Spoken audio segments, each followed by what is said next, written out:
dan dengan syahadat 3 kali, salam 3 kali, syahadat 3 kali. Saya belum berani menjawab karena saya bingung apakah saya ini mengigau ataupun saya menghayal atau segala. Kalaupun itu 1000 meter ke bawah, kamu nggak bakal tenggelam. Saya yang pegang kamu. Waktu itu loncat langsung dari lantai 3. Iya. Lantai 3 kapal. Kapal kan satu dasar kan. Malam terakhir itu saya ditanya, ya udah kamu pulang aja masalah, tapi tolong terima lamaran dari anak saya. Jadi kami berjanji tidak akan mengganggu apapun aktivitas manusia kamu. Kami hanya ingin menjadi silaturahmi ini terus.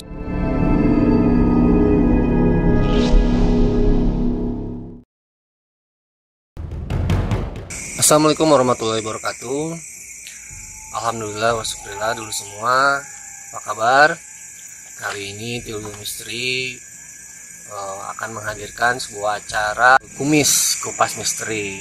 Jadi dalam acara kumis ini Tiulul Misteri menghadirkan seorang narasumber, di mana narasumber ini mempunyai pengalaman-pengalaman kisah nyata yang berkaitan dengan dunia mistis. Di samping saya sudah hadir dengan Kang siapa? Kang Ginanjar. Kang Ginanjar, sehat Kang Ginanjar? Alhamdulillah. Kebetulan ini kita berada di perkampungan di wilayah rumahnya Kang Ginanjar, dan di belakang kami ini kami ngobrol di sebuah saung ya Kang Ginanjar di tengah malam. Kang Ginanjar ini akan menceritakan dulu semua mengenai kisah mistis yang dialami oleh beliau, dan kisah ini berdasarkan kejadian nyata. Kang Ginanjar, apa nih yang bisa di-sharekan ke Tiulul Misteri mengenai kisah Kang Ginanjar? Awalnya dulu saya kan sempat berlayar di tahun setelah lulus di SMK. Saya pergi berlayar di beberapa tahun ke belakang. Tahun 2006 ya. Hampir 20 tahun ya Kang Ginanjar? Ya, belakang. Itu saya berarti kan sekitaran umur 20 tahunan, 19 tahun yang berangkat. Saya berangkat dengan tekad untuk mencari peluang usaha, karena kebetulan ya kita tahu sendirilah untuk sampai sekarang pun ketika lulus dari sekolah rata-rata di tempat kita ini kan sulit ya untuk mencari kerjaan ataupun peluang usaha. Saya berpikir untuk gimana caranya ke luar negeri, tapi dengan catatan saya bisa keluar tapi sekaligus bekerja kan. Pemikirannya manis karena nggak tahu jenis kerjaannya seperti apa. Orang pasti berpikir dulu berlayar itu enak apa segala macam, ternyata tidak semudah itu juga. Tahapan kerjaannya itu saya kebetulan dapat kapal Taiwan. Saya kerja di kapal ikan waktu itu, dengan memang iming-iming sponsor saya waktu itu kan nyaman apa segala macam fasilitas. Emang fasilitas sesuai, cuman dari jam kerja kan kita enggak ini ya, nggak menentu, hampir kadang 24 jam 36 jam kita bekerja, itu sekilas kerjaannya. Nah, saya berangkat operasi waktu itu di samudra di daerah operasi Afrika. Selama 1 tahun 8 bulan kita baru ke darat. Sebelumnya saya hanya cuman ada kejadian waktu pertama datang ke kapal waktu itu di Afrika, Senegal. Saya naik kapal Yui Siang 121. Kebetulan kapal saya Shinsiji 67 ada di tengah laut. Makanya saya ikut kapal temannya sendiri satu perusahaan. Nah, saya di sana baru 6 hari di darat, persiapan naik kapal. Waktu itu saya masih ingat, saya mimpi dikejar-kejar dengan sosok misterius gaib, yang dia sendiri bicara kalau dia tuh dari Indonesia, ngikutin saya dari dulu ya kan, dalam artian ada keinginan untuk mencelakakan saya nggak tahu dari mana. Intinya saya nggak mau permasalahkan itu dia dari mana, dari ini segala macam, tidak. Nah, di saat itu saya dikejar-kejar itu, dalam mimpi saya itu pertama kalinya saya ketakutan kan, dan di sana tuh saya ada satu kakek-kakek yang dimana dia menyemangati saya, ngasih tahu saya bahwa kamu nggak usah takut, kamu baca Bismillah 3 kali, kamu itu udah cukup untuk menjaga diri kamu. Saya waktu itu baca Bismillah 3 kali, dan saya tampar itu makhluk yang ada dalam mimpi saya berubah jadi kecil kan, berubah jadi kecil, dia pergi. Awalnya seperti itu, yang malam pertama tuh dia pergi. Terus besoknya saya mendengar kabar dari ibu saya sendiri bahwa orang tua saya, ayah saya sendiri, dia langsung jatuh sakit tanpa gejala. Intinya kalau untuk dari medis sendiri stroke ya, stroke total semuanya dari bawah sampai atas, sampai nggak bisa gerak sama sekali. Dan di sana saya kan udah di luar, saya nggak bisa ngapa-ngapain, saya cuma mendoakan aja. Saya nggak ada kepikiran bahwa kaitannya dengan mimpi saya semalam, yang tadinya ke saya, mungkin ke orang tua saya waktu itu nggak ada pemikirannya. Udah itu medis lah ya, udah nggak jadi masalah. Jadi keesokan harinya makhluk itu datang lagi, tapi ada satu pasang waktu itu, sosok satu pasang, yang satu kayak permaisuri, yang satu memakai jubah hitam, tapi saya nggak tahu, nggak bisa memastikan bahwa itu mereka itu siapa. Cuman waktu itu mereka membela saya, dan mereka tuh bilang ke makhluk itu, kamu nggak bisa ngapa-ngapain di sini, ini daerah kekuasaan kami, jadi kalian kamu sekarang pulang lagi aja. Ke makhluk yang sosok yang betul, menyerang yang ngejar-ngejar itu. Dia udah nggak bisa ngapa-ngapain, dan ini daerah kekuasaan saya, dan anak ini ada di bawah perlindungan saya, jadi kamu tidak bisa ngapa-ngapain. Udah waktu itu saya besoknya bangun lagi, saya di sana ya hanya sekedar sekedar memikirkannya sebentar, ya udah nggak dipikirin karena saya bekerja. Setelah 1 tahun 8 bulan saya sempat nyandar, dan singkat cerita, ketika udah 30 bulan, waktu itu saya udah capek, dalam artian saya pengen pulang, kangen ke rumah. Di sana saya kebetulan kan namanya di pelayaran, ya orang udah tahu sendirilah, namanya di kapal ikan kita ibadah jauh ya, sholat apa segala macam, ibadah kita terbatasi dengan kerjaan, apalagi kita bekerja dengan orang non muslim juga, dalam artian ya meskipun mereka sebetulnya tidak melarang kita ibadah, cuman dari waktunya sendiri kita tidak sulit untuk mencari waktu ya. Terlebih mungkin lebih ke pendirian kitanya juga mungkin ya sebetulnya mah, cuman kan memang dalam kondisinya juga inilah. Nah, kita dekatnya dengan minuman apa segala macam gitu kan, ya udah. Setelah itu ya 30 bulan itu saya pengen pulang. Ketika saya pengen pulang, saya ngobrol dengan kapten waktu itu, dan pertama saya sudah tidak bisa dikasih untuk pulang karena 6 bulan lagi alasannya. Kontraknya kan 36 bulan, sedangkan senior saya yang bareng dengan saya dia udah pulang, saya memang 6 bulan lagi. Cuman waktu itu ya saya udah pengen pulang lah, saya pengen pulang semacam. Dan waktu itu dia tetap malah mau ngasih bonus besar, kamu gak usah pulang, saya kasih bonus. Karena kebetulan waktu itu saya dalam kerjaan lumayan dipercaya dari awal 3 bulan sampai naik jabatan, terus sampai pegang mesin depan, sampai akhirnya 30 bulan ya saya kerjaan memang nggak sesulit di awal, dalam artian saya udah megang jabatan, saya lebih santai. Sekitar jam 10 malam, memang waktu kerja kan, saya udah nggak mau kerja. Saya di sana ingat bawa sejadah, bawa Al-Quran. Makanya waktu itu momen dimana pertama kalinya saya buka Al-Quran sama sejadah lagi selama kerja di laut. Ya, saya gelar sejadah, saya sholat tahajud, sholat hajat, terus baca Yasin 3 balik. Sebelumnya saya hadiah dulu.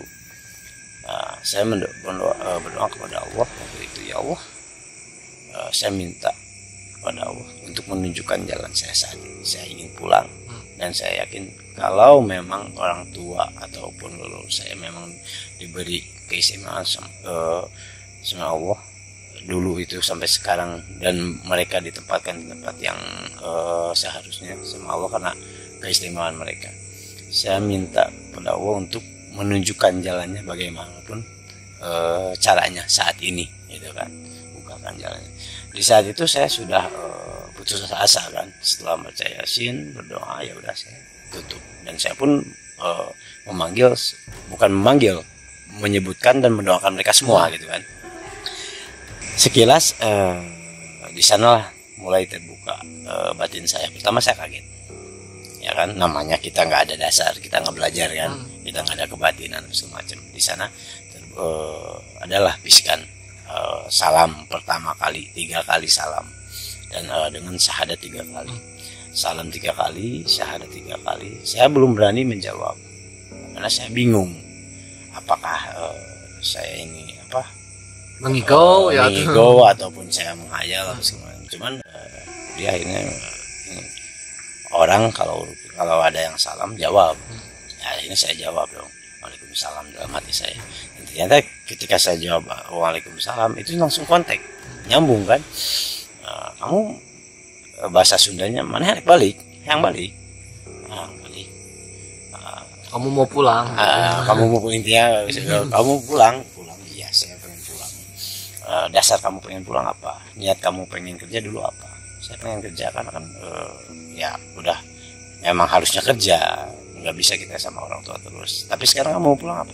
Saya pengen minta maaf sama orang tua saya. Saya nggak mau di waktu saya ini saya kerja di luar, tapi saya lupa dengan orang tua. Dalam artian bukan berarti kita nggak ada. Selama 30 bulan itu kan saya ngirim juga pasti. Cuman rasa kangennya ini karena kita nggak bisa nelpon waktu di tengah. Ingatnya tuh dengan dosa, takut nggak ketemu lagi. Makanya saya bilang saya lebih memilih untuk pulang ke sana. Akhirnya di sana dia memberi petunjuk, kamu datang ke kapten saat ini. Kalau misalkan datang ke kapten, saya bantuin. Saya datang ke atas. Kapten padahal udah setuju waktu itu. Saya bilang ke atas. Pas waktu ke atas dia bilang 3 hari lagi. 3 hari lagi kapal Horizon, kapal Singapura akan nyender bersama kita di tengah-tengah. Ya kan, karena kita mau ngisi minyak katanya. Kamu ini. Cuman waktu itu saya kan memang emosi, nggak percaya juga, ya kan. Emosi udah nggak mau pulang ini. Saya emosi udah. Dan akhirnya tetap saya yang dengan yang di batin saya bilang, solusi yang saat ini yang bisa saya lakukan apa? Ya kan, saya nanya apa? Dia bilang, kamu sekarang loncat ke lautan, tapi nggak usah khawatir, kamu beranikan diri, kamu loncat ke lautan, kalaupun itu 1000 meter ke bawah, kamu nggak bakal tenggelam. Saya yang pegang kamu. Waktu itu loncat langsung dari lantai 3. Iya, lantai 3 kapal kan satu dasar kan, yang kedua kan untuk ABK, yang ketiga untuk kapten. Saya di ruangan kapten di atas, di luar langsung loncat. Pas waktu udah loncat, si kapal lurus kan, tapi orang-orang kan pada tahu saya loncat. Ya kan, bukannya mereka nggak tahu saya loncat, mereka tahu loncat. Kapten panik, balik lagi kan, menyusul saya lagi. Waktu itu orang-orang udah pada lompat, teman-teman saya yang kebetulan teman saya itu waktu itu Sulawesi, ada yang dari Tegal, terus Indramayu, sahabat saya.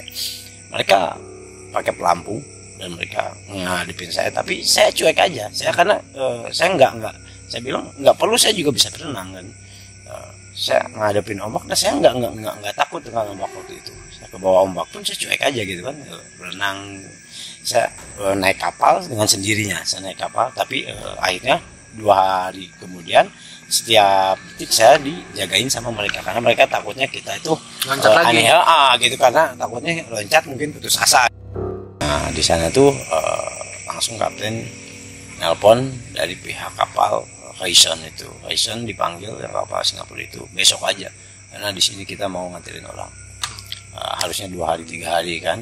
Itu langsung saya tiap detik dijagain sama teman saya. Jadi yang satu orang itu jagain saya. Saya ke WC, saya makan, keluar makan, dipepet terus. Malah ketika saya bilang mau seduh kopi aja, dia yang seduhin. Tunggu aja di mereka khawatir.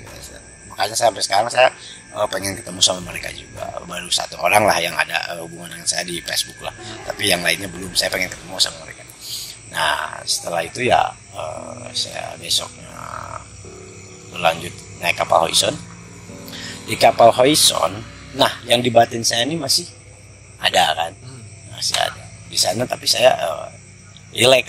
Saya berdoa tiap hari, yasinan apa segala macam. Nah ketika satu malam saya bangun, ada yang penting saya 3 orang, 3 sosok. Ya satu yang di batin saya yang pertama itu udah nggak ada kan, dia pamit, kamu nanti pulang. Yang tiga ini beda lagi, itu dia adik kakak. Inilah cikal bakal mertua saya. Dan dia ini dari dulu bilang kalau saya ini di mereka tuh suka dengan saya dalam artian kepribadian saya. Selama di laut mereka tahu saya, mereka ngelihat saya, mereka karena kan dulu waktu buang umpan saya nggak pernah marah ketika si ikan itu dimakan sama paus. Dulu kan ada, kalau namanya orang pelayar pasti tahu haiju. Jadi paus itu makan ikan tuna yang kita pancing. Ikan tuna itu dimakan sama dia, tapi badannya aja loh, kepalanya yang sisain. Saya nggak pernah marah, saya cuma kalau bukan saya bilang, saya ngomong sendiri, ngerasa ditujukan ke mereka. Saya selalu bilang, kalian boleh makan, tapi tolong jangan permainkan kami yang berusaha. Kalian makan ya makan aja, 1, 2, kalau udah kenyang jangan dihancurin semuanya, jangan kalian cabik-cabik semuanya. Kita udah capek-capek tapi nggak dapat apa-apa. Kalian makan aja, nggak masalah. Malah saya nggak ada hak untuk melarang kalian, karena kalian makhluk Allah juga. Itu yang salah satu yang menjadikan kapten saya senang sama saya. Kenapa? Selama saya buang umpan, 1 hari itu saya bisa naikin ini 4 ton, tangkapan 4 ton, 5 ton, 6 ton, 1 hari. Dalam berarti kalau kita operasi kan biasanya setengahnya yang diambil ya, setengahnya dibuang lagi, setengahnya besok yang belum ambil diambil lagi setengahnya, kayak gitu kan. Nah itu kan biasanya cuma 2 ton apa 3, ini sampai nyampe 6 ton, itu banyak, meskipun banyak paus selalu kayak gitu. Dan terus sampai makanya di awal saya bilang saya ditahan sama kapten, nggak boleh pulang waktu itu kan, karena ya sayang sama saya. Mungkin pemikirannya dia, saya punya ahli dalam strategi, padahal ya itu secara alamiah lah. Sebetulnya saya pribadi menyadari itu setelah ketemu yang 3 sosok ini. Ternyata di balik itu mereka yang memperhatikan, dan mereka ya membantu dalam artian ya, membantu saya secara tidak langsung. Jadi mereka yang ngatur peliharaan mereka untuk tidak sampai menghancurkan tangkapan saya waktu itu. Karena apapun yang saya bilang, selama maksimal puncak-puncaknya itu selama 6 bulan sebelum saya pulang itu, ketika saya ditanya umpan hari ini, saya bilang selalu dengan kata hati waktu itu. Kata hati dalam artian ya batin saya yang bilang cumi aja semuanya, misalkan umpannya itu kapten pasti ngabulin cumi. Udang sekarang bukan udang, ikan kecil ya kan, biasanya kan kayak ikan tongkol kayak itu kan jadi umpan tongkol itu selalu berhasil. Jadi selama itu ya dia menyayangi saya pengen susu, pengen rokok, presiden selalu kasih. Nah berlanjut ke kapal Horizon, saya ketika udah pindah, itu sosok itu 3 datang kan, sosok 3 itu datang, mereka bilang, kamu muslim, saya muslim, kami muslim, kami adik kakak, kami punya kerajaan masing-masing. Saya tanya kamu mau pulang ke Indonesia dengan catatan di Indonesia kamu sudah ada musuh tersendiri, dalam artian yang tidak terlihat, dan saya tidak akan bilang kalau itu dari mana-mana supaya tidak jadi fitnah kan, ya udah nggak masalah. Tapi atau kamu mau di sini hidup dengan anak saya akan nikahkan kamu dengan mereka. Nah, mereka adik kakak kan, yang satu punya anak 3, yang satu anak 2, yang satu 1. Nah dari kelima ini, yang satu 2, yang satu mertua saya ini, yang satu sosok ini 2 adik kakak itu untuk saya, maksudnya untuk jadikan istri saya. Yang satu, jadi 4 semuanya. Waktu itu saya bilang saya nggak bakal bisa karena saya punya orang tua. Dan ketika saya bilang untuk tinggal di lautan, apa daya saya manusia, itu bukan masalah bagi kamu. Dia bilang seperti itu, tidak ada yang tidak mungkin. Dan yang tidak mungkin, yang tidak kamu lihat bukan berarti tidak ada. Ya, saya percaya. Ya, buktinya saya bisa ngobrol dengan kalian, ya saya paham.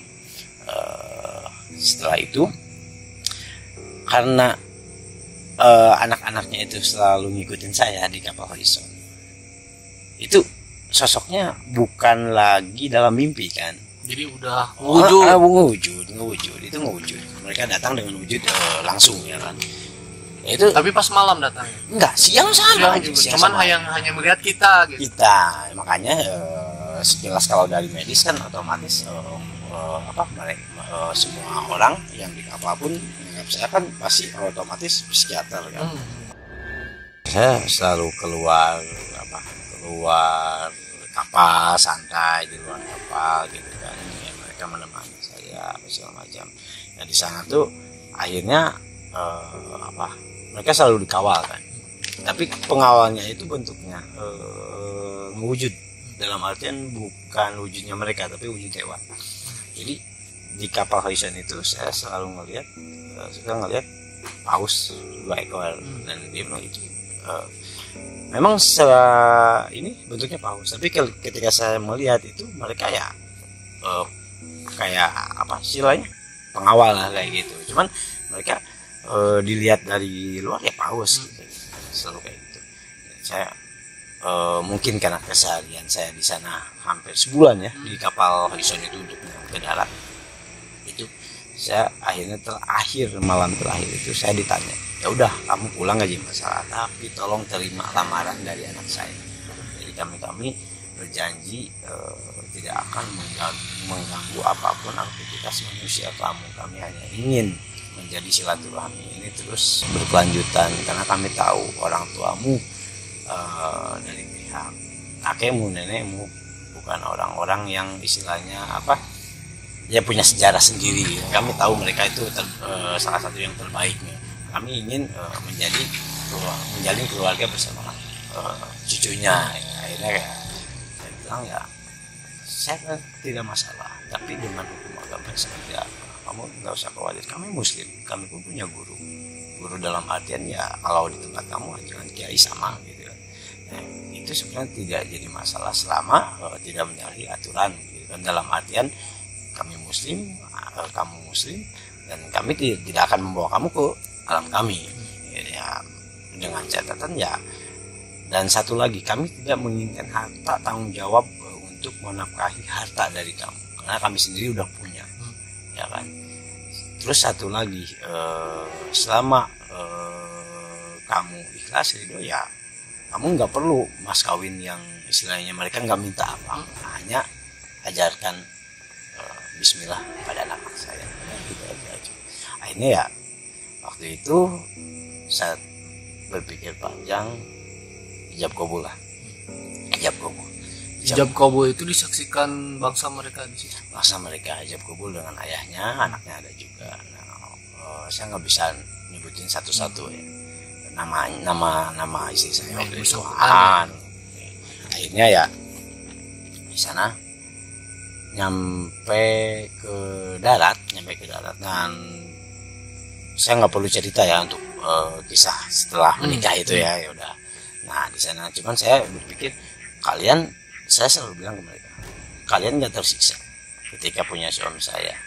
Satu, saya manusia, jelas saya pasti butuh sosok pendamping dalam arti manusia juga kan, karena kan kita secara fisikly ada. Kamu nggak selamanya loh saya sendiri, saya pasti itu nggak masalah aja karena kan ikhlas gitu. Udah. Setelah itu saya di darat, saya masuk ke rumah sakit kan, masukin rumah sakit. Cuman ya diagnosa rumah sakit pun mereka awalnya mengira saya itu kan stres apa segala macam. Ya jelas. Karena kalau orang pandang seperti itu pasti seperti itu kan. Karena saya dulu nggak bisa ngobrol dengan mereka kadang depan orang juga. Sangkanya stres. Cuman waktu ketika ngobrol dengan dokter waktu itu telat. Seminggu baru datang dokter aslinya. Saya ngobrol sama mereka bahasa Inggris. Saya biasa ngobrol tentang dia tanya tentang personal saya. Kamu dari mana? Kamu kerja apa? Berarti di darat itu masih belum di Indonesia? Belum masih di sana di Abidjan. Saya nanya ke Abidjan, bukan ke Senegal, ke Abidjan. Di Abidjan saya ngobrol dengan dokter. Saya yakinkan dia. Semua saya ngobrol. Saya tahu di sini saya di rumah sakit. Saya didiagnosa gangguan jiwa. Terus saya dari Indonesia, saya kerja di sini dan saya sekarang udah berapa bulan apa segala macam saya ceritakan kan. Nama saya ini, ibu saya ini, ayah saya ini, semuanya saya ceritakan. Dia si dokter kaget. Lah, kamu kok sadar? Ya saya sadar lah. Kenapa? Karena gini loh, kata saya bilang. Orang yang dengan sekapal dengan saya, bahasanya tidak sempurna, dalam artian tata bahasa kita masing-masing berbeda. Saya orang Indonesia, saya bahasa Inggrisnya enggak sempurna. Ketika mereka ngelihat kelakuan saya pun ngelihat orang ketika loncat dari kapal ya pasti orang gila lah, ya kan? Saya pun sama akan kamu sadar kamu loncat? Saya sadar, saya pengen pulang. Oh ya udah. Akhirnya di sana dia bicara dengan bos kapal dan dia bilang ini orang sembuh, nggak ada masalah. Saya dipulangkan. Saya pulang. Awal itu saya pulang ke Indonesia. Pulang di sini nggak ada masalah kan, dokter pun nganterin sebelum ke Indonesia kan, nggak ada masalah. Saya pulang nggak lama kemudian setelah di Indonesia ya orang tua saya prihatin kan segala macam, tapi saya hidup biasa aja, langsung bergaul